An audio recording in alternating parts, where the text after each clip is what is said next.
Assalamualaikum warahmatullahi wabarakatuh. Ya, ketemu lagi dengan Bunda Lubis ya.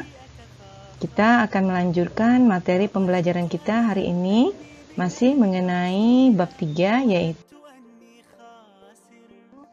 transformasi. Jadi pada video sebelumnya Bunda sudah membahas tentang transformasi refleksi yaitu pencerminan. Sekarang kita masuk ke translasi atau pergeseran. Baik, apa itu translasi? Translasi adalah pergeseran suatu titik pada suatu koordinat kartesius ya. Operasi translasi dapat dinyatakan sebagai berikut, yaitu Px, Y ya ditranslasikan sejauh AB ya, bukan A, B ya, AB cara bacanya gitu ya, atau komponen garis berarah AB.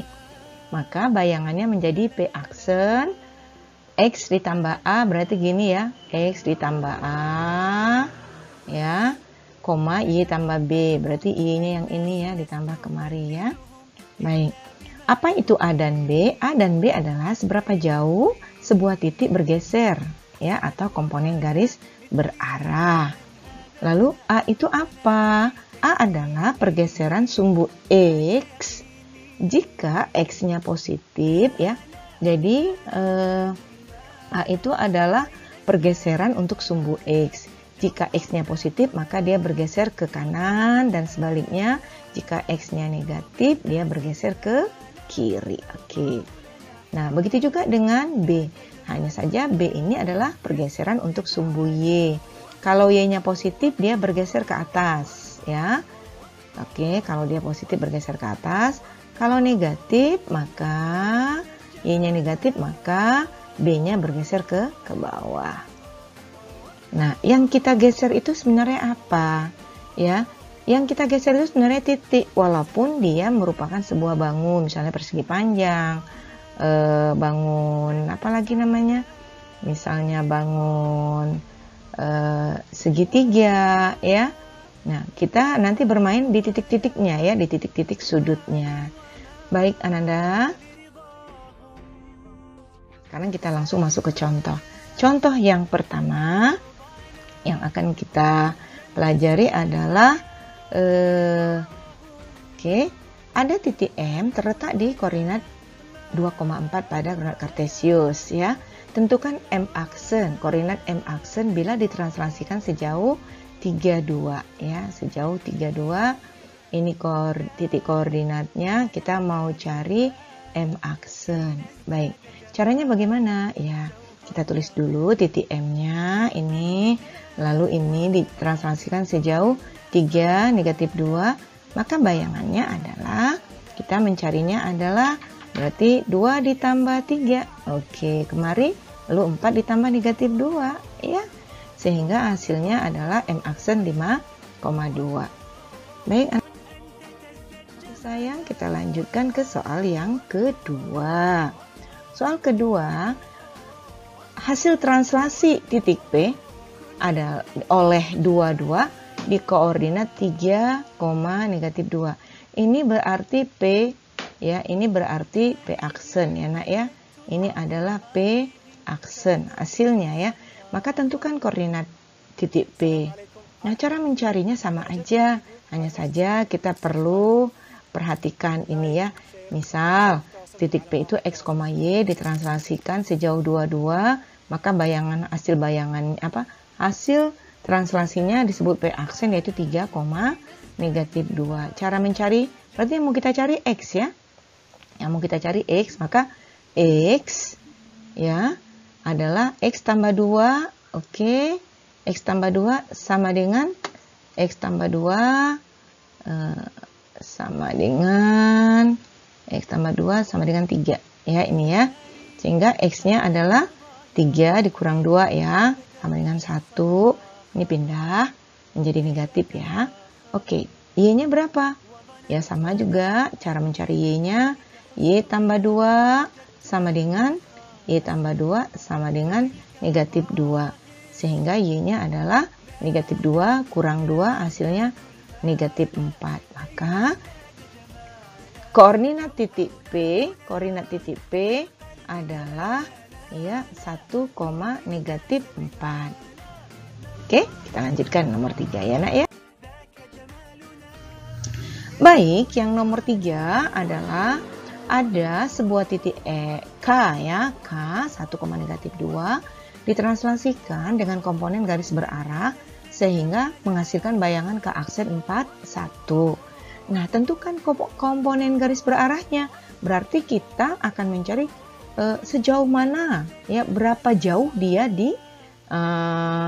digeser sehingga hasilnya adalah 4, 1 titik K itu ya. Baik, sama kayak nomor 2 cara mencarinya. Maka kita buat di sini K 1, negatif 2 ya, ini dia. Kita akan mencari A dan B ya, komponen garis berarahnya.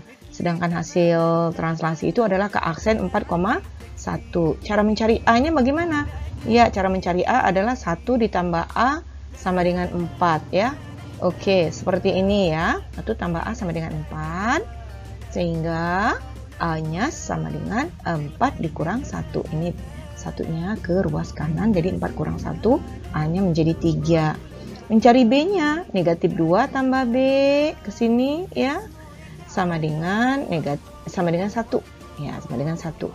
Maka begini ya, negatif 2 tambah B sama dengan 1, sehingga B-nya sama dengan 1 ditambah 2. Ini negatif 2 ya, ke ruas kanan dia jadi positif, jadi 1 tambah 2 sehingga B-nya 3. Lalu dapatlah titik komponen garis berarahnya adalah 3, 3 di sini ya, ketutupan dikit ya. Oke, 3, 3. Oke, kita lanjut soal yang nomor 4. Soal yang nomor 4 ini ada sebuah persegi panjang, ada titik-titik sudutnya ya, ada titik A ya, ada titik B, ada titik C, ada titik D. Nah, dia ditranslasikan sejauh 3, negatif 2. Maka kita disuruh menentukan bayangannya. Oke. Ya. Ya, 3, negatif 2 ya di sini ya, 3, negatif 2. Nah, caranya sama kayak nomor 1 ya, cara mencarinya. Kita cari dulu bayangan A. Bayangan A itu adalah ya gini ya, 1 tambah 3, 3 tambah negatif 2, ini ya, seperti ini. Maka bayangan dari A aksen adalah 4, 1. Begitu juga untuk B, C, dan D ya. Nah, sekarang bagaimana kalau ini kita sajikan dalam koordinat kartesius. Ini kita sajikan ya, A aksen, B aksen, C aksen, dan D aksen. Ya, nah kita sajikan dalam bentuk koordinat kartesius ya. Baik.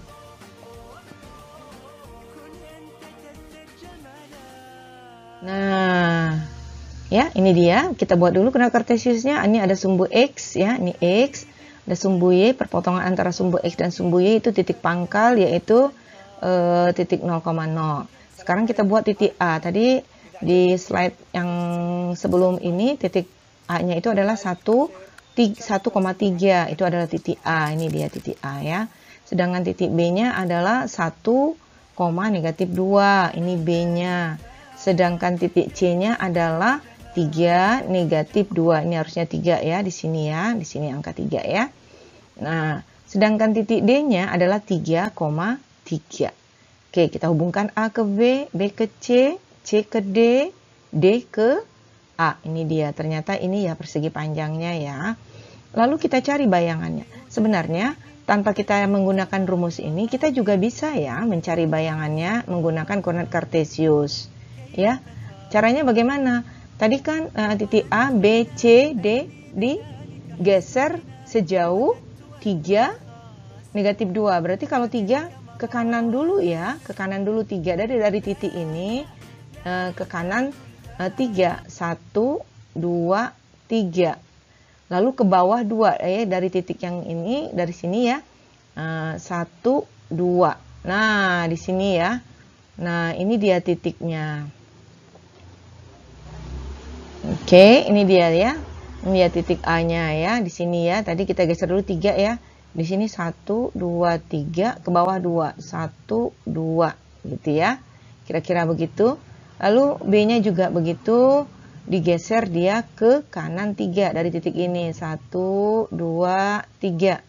Lalu ke bawah 2, 1, 2. Ya, kira-kira di sini titiknya ya. Nih. Nah, ini adalah titik B. Nah, berikutnya titik C ya. Titik C juga ke kanannya 3, 1, 2, 3. Ke bawahnya 2, 1, 2 di sini. Ya. Oke. Sedangkan titik D, mana titik D? Ya, ini 1, 2, 3, ke bawah 2, 1, 2. Sehingga di sini ya. Ini titik D-nya adalah 6,1. Coba kita hubungkan A aksen ke B aksen, B aksen ke C aksen, C aksen ke D aksen, D aksen ke A. Ini dia bayangan dari persegi panjang A, B, C, D, A aksen, B aksen, C aksen, D aksen. Kalau kita hubungkan dari A ke A aksen, ya ini ya, dari sini kemari, lalu dari B ke B aksen, dari C ke C aksen, dan dari D ke D aksen. Ternyata dia bentuknya bangun ruang ya. Nah, kalau kita hubungkan antara benda aslinya persegi panjang yang sebelum dicerminkan dengan sebelum ditranslasikan dengan hasil translasinya, lalu kita gabungkan titik-titiknya, ternyata dia berbentuk bangun ruang balok ya. Baik, ini tadi ya. Oke, kita lanjutkan berikutnya. Yang kelima, ada sebuah titik S ditranslasikan berturut-turut negatif 22 dan 14. Tentukan bayangan titik S. Ini caranya, pertama, titik S ini kita translasikan dulu sejauh negatif 22. Kita tentukan hasilnya, yaitu S aksen. Sama caranya seperti nomor 1 tadi ya. Ini 1 ditambah negatif 2 kemari, lalu negatif 2 ditambah 2, hasilnya adalah S aksen negatif 1,0. Nah, lalu ini kita translasikan lagi sejauh 14. Ya. Nah, maka kita tambah hasilnya adalah X aksen-aksen. Nah, lalu ini ditambahkan kemari. Ya, negatif 1 ditambah 1, 0 ditambah 4. Sehingga X aksen-aksennya 0,4 dan itu merupakan bayangan titik S.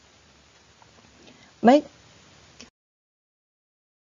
lanjutkan lagi yang ini soal yang terakhir nih ya.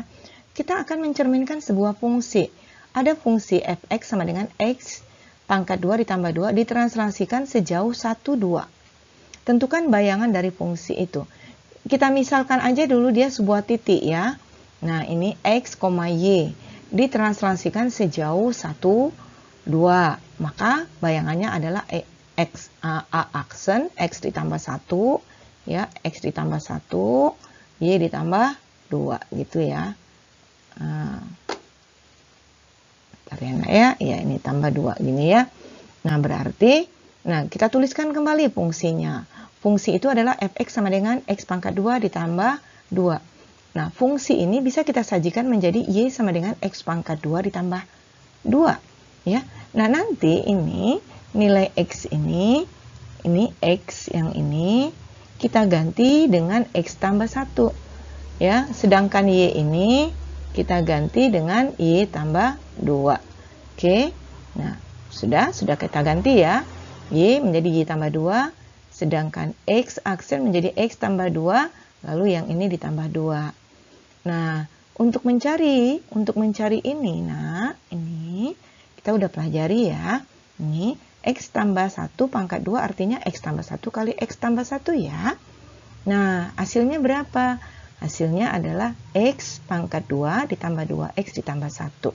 Maka ini nanti, ya, ini nanti kita tuliskan kemari. Kita ganti ini dengan ini ya, dengan ini. Oke, ya ini kita tuliskan lagi, ruas kirinya Y tambah 2. Oke, ini yang X tambah 1 pangkat 2, ini dia ya tadi yang dari sana. Sedangkan yang 2-nya itu ini tetap ya. Baik, lalu ini hasilnya tadi berapa ini? Kalau ini ditambah, hasilnya 3 ya. Hasilnya 3, ini dia. Sedangkan negatif 2 ini dari sini ya. Ini yang tambah 2 pindah ke ruas kanan menjadi negatif 2. Sehingga Y sama dengan X pangkat 2 ditambah 2X ditambah 1. Inilah bayangan dari fungsi fx ya, fungsi fx x pangkat 2 ditambah 2. Bisa seperti ini ya. Jadi fungsi fx x tambah 2 setelah ditranslasi sejauh 1, 2 adalah ini fx aksen sama dengan ya ketutupan dengan ini ya. Oke. Sampai ketemu. Bunda, apabila ada yang kurang berkenan, semoga kita selalu dalam keadaan ridho Allah Subhanahu wa taala. Assalamualaikum warahmatullahi wabarakatuh.